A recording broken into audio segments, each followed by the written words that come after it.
Santo para pregar a tua palavra em cada vida, em cada coração desta manhã, no nome de Jesus. E aquele que crê, diga amém. Glória a Deus. Aproveitando que os irmãos já estão de pé, pega a sua Bíblia e abra ela comigo no livro de João capítulo 6, versículo 67. Nós vamos ler, para começar, nós vamos ler o versículo 67 e 68. João capítulo 6, versículos 67 e 68. Quem for encontrando vai dizendo aleluia, vai dizendo glória a Deus. E também já foi projetado no televisor. Talvez você não trouxe a sua Bíblia, ou ainda não tem, mas é importante que você tenha uma Bíblia na sua casa, nas suas mãos, em todo momento. Amém? Vamos ler João capítulo 6, versículo 67 e 68, fala assim: então perguntou Jesus aos 12: porventura quereis também vós outros retirar-vos? Respondeu-lhe Simão Pedro: Senhor, para quem iremos? Se tu tens as palavras de vida eterna. Amém, meus queridos? Glória a Deus, pode se assentar.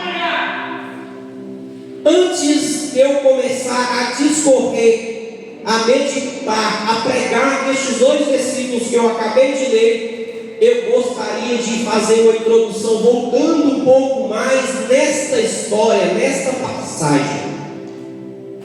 E, para começar, aqui fala sobre um discurso, sobre a palavra dura, sobre um discurso duro de quem? De Jesus. Aonde ele discursou, aonde ele falou, aonde ele explicou, só que determinadas pessoas, determinada classe de pessoas acharam aquele discurso duro demais. Por quê? Lá no versículo 41, João 6,41, começa a explicar o porquê do discurso duro de Jesus e explica os dois versículos que nós acabamos de ler no começo. João 6,41 fala assim: murmuravam, pois, dele os judeus, porque dissera: eu sou o pão que desceu do céu. E diziam: não é este Jesus, o filho de José? Acaso não lhe conhecemos o pai e a mãe? Como, pois, agora diz: desci do céu? Aí Jesus, conhecendo os pensamentos, a murmuração do coração, vem com o discurso. Aqui, meus queridos, os judeus viam Jesus como um homem normal. Os judeus viam Jesus como uma pessoa comum. Os judeus viam Jesus como o filho de José e Maria. Eles não compreendiam Jesus, eles não compreendiam onde Jesus falava que Ele era o pão, e é o pão vivo que desceu dos céus. Amém? Porque Jesus declara: eu sou o pão que desceu do céu. E com isso os judeus murmuravam, falando assim: quem é este?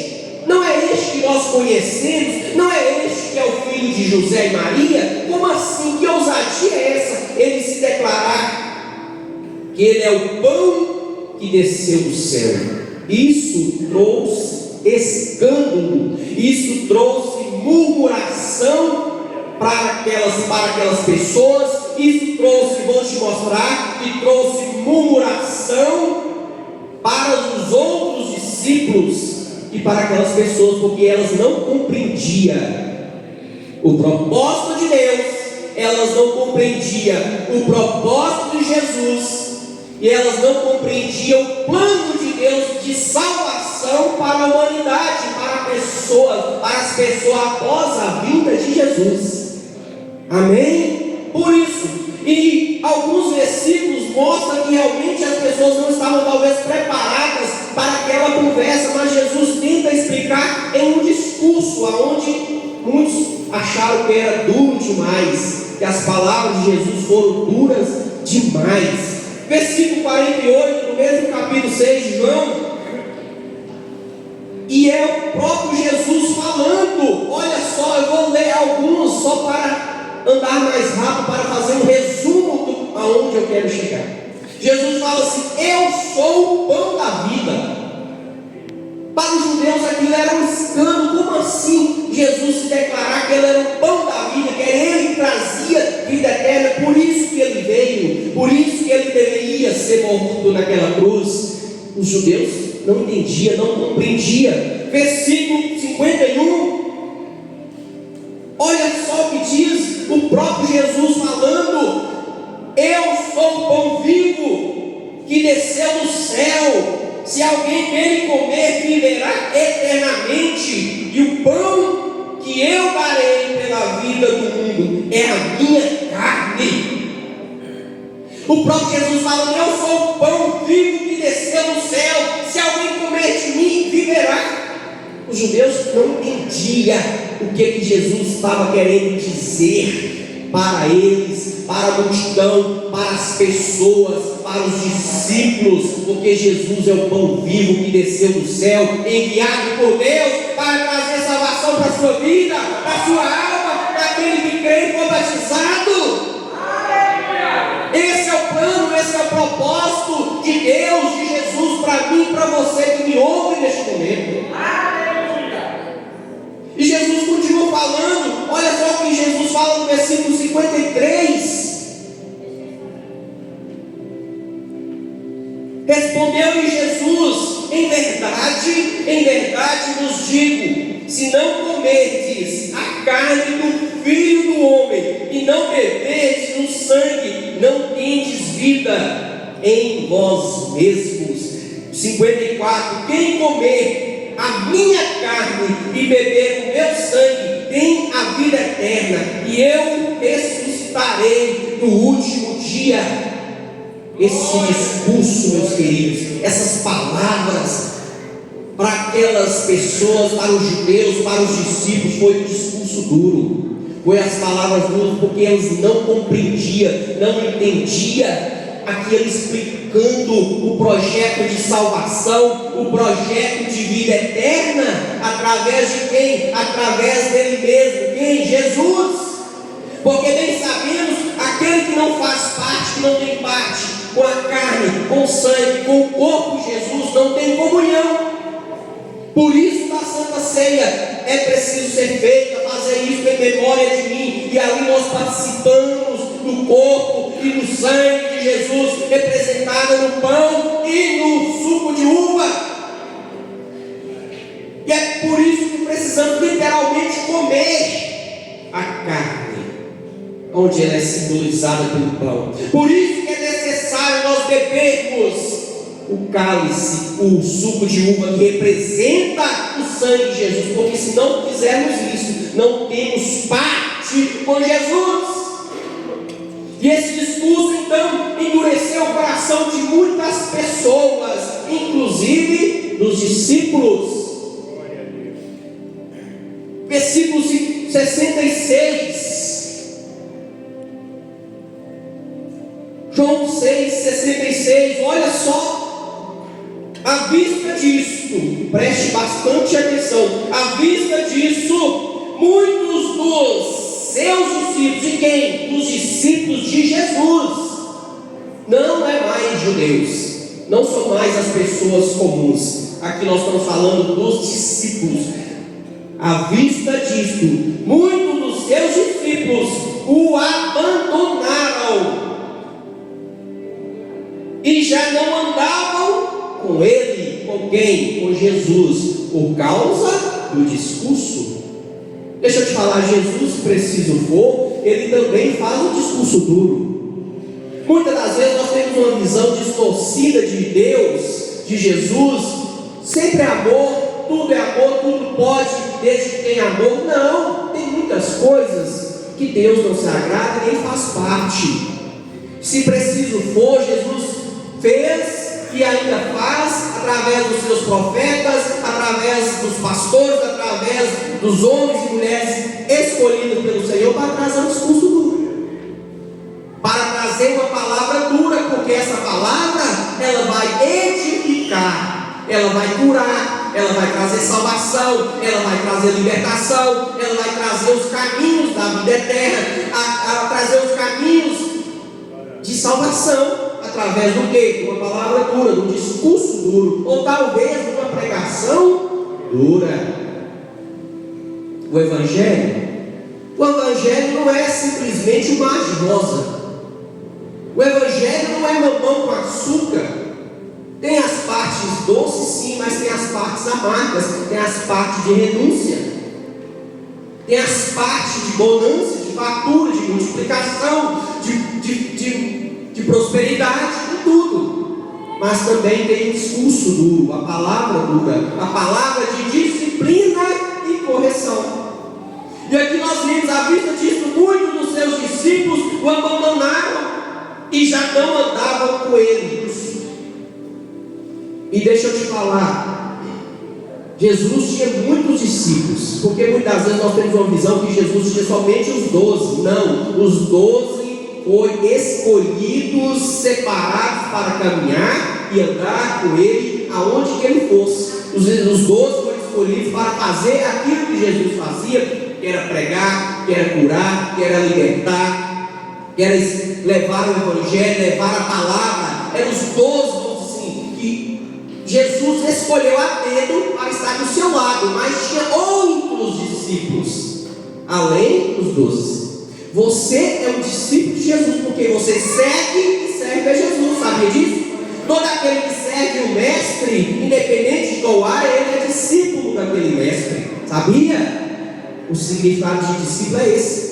Se você segue o mestre lá fora, você é discípulo daquele mestre. Se você segue e serve Jesus e entregou a sua vida para Jesus, você também é um discípulo de Jesus. Amém, meus queridos? Então esses discípulos aqui que começaram a largar Jesus, que começaram a abandonar Jesus, que já não andavam mais com Jesus, não eram os 12, eram os outros que não citam o nome deles na palavra, na Bíblia, porque você não sabe quem são esses, porque não está escrito. Os 12 sim, cada um tem o seu nome, saber quais são.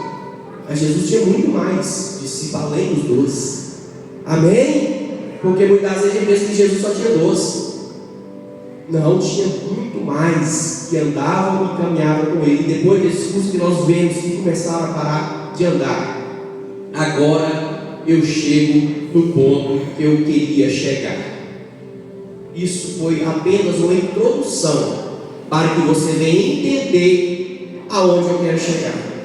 Que foi os 2 primeiros versículos que nós acabamos de ler, que foi o 67 e o 68. Então, onde fala assim: então, depois disso, chegaram até Jesus. Jesus começou a parar de andar, começou a parar de seguir o Senhor, já abandonaram o Senhor, já não seguem mais, já largaram de seguir ao Senhor. Aí Jesus vem e vira para os 12 e fala aonde nós acabamos de ler os 67 e 68, o que é? Então perguntou Jesus para os 12: porventura quereis também vós outros retirar-vos? Ele já foi, e vocês? E vocês 12 que estão aqui comigo, vocês também não querem ir? Vocês também não querem acompanhar aqueles que já foram?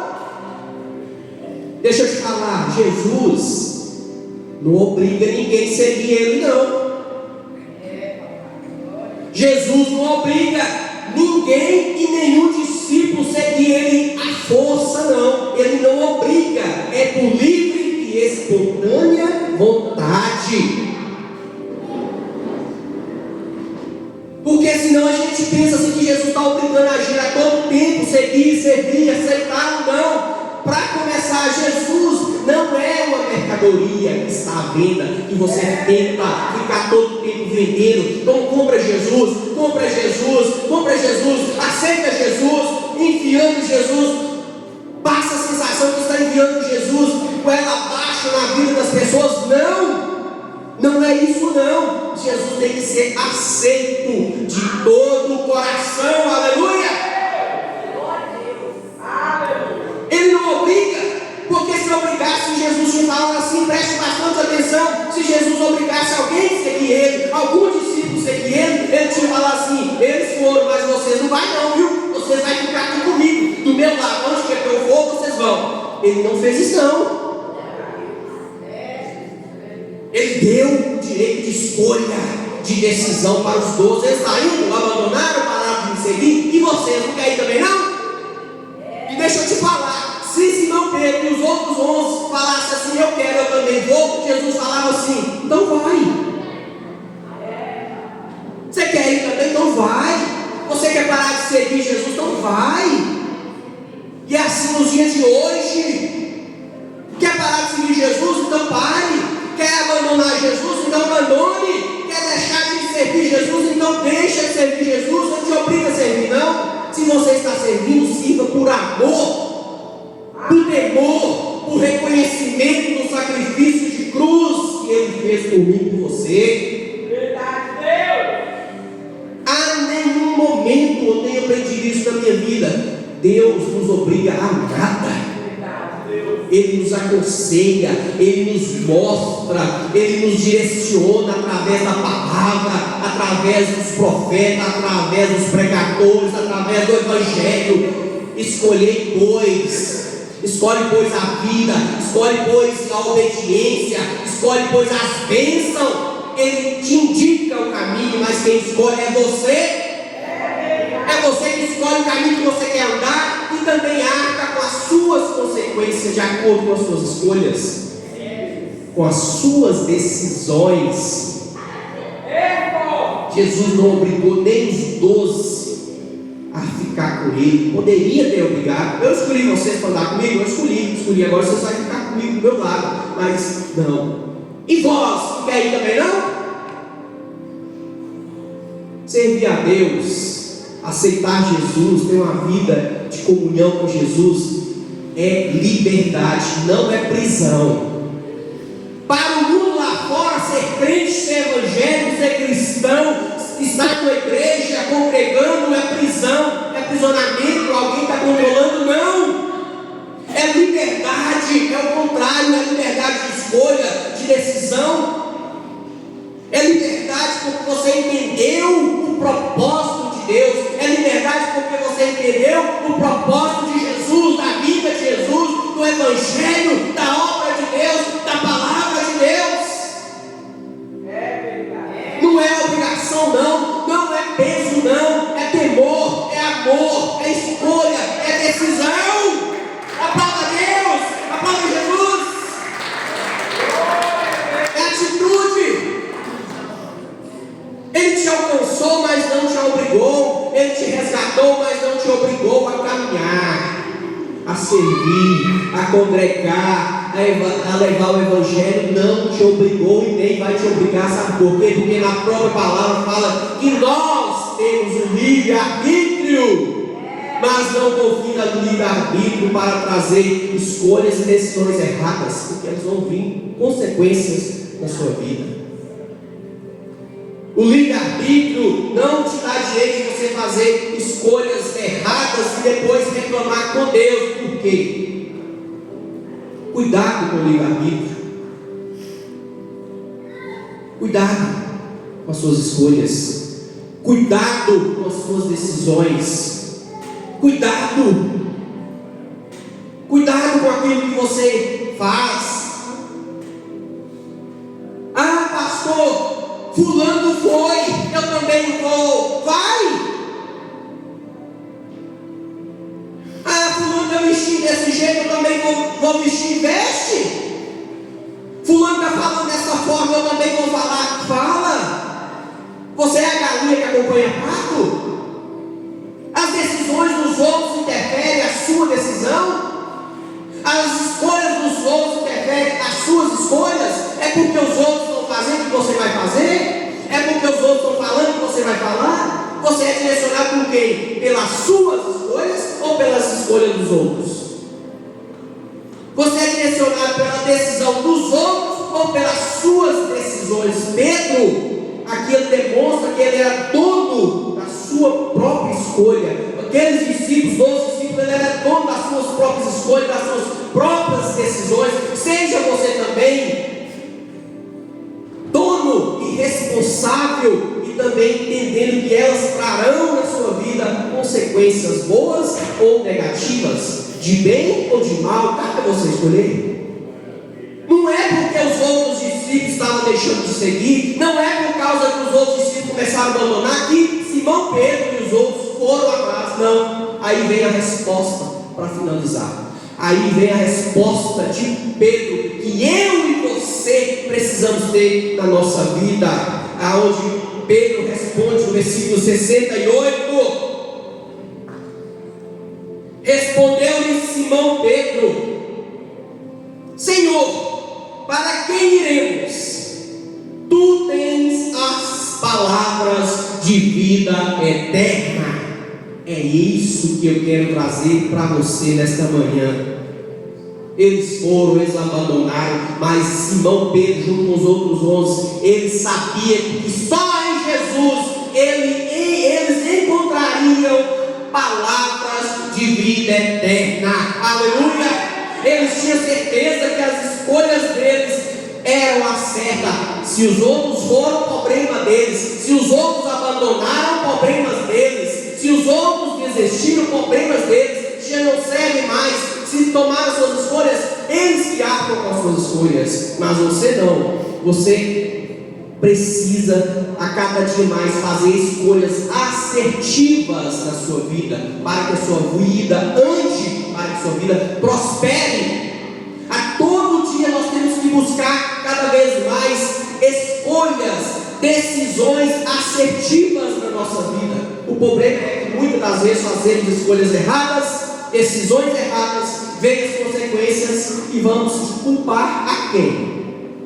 Se as escolhas e as decisões são nossas, é minha, é sua.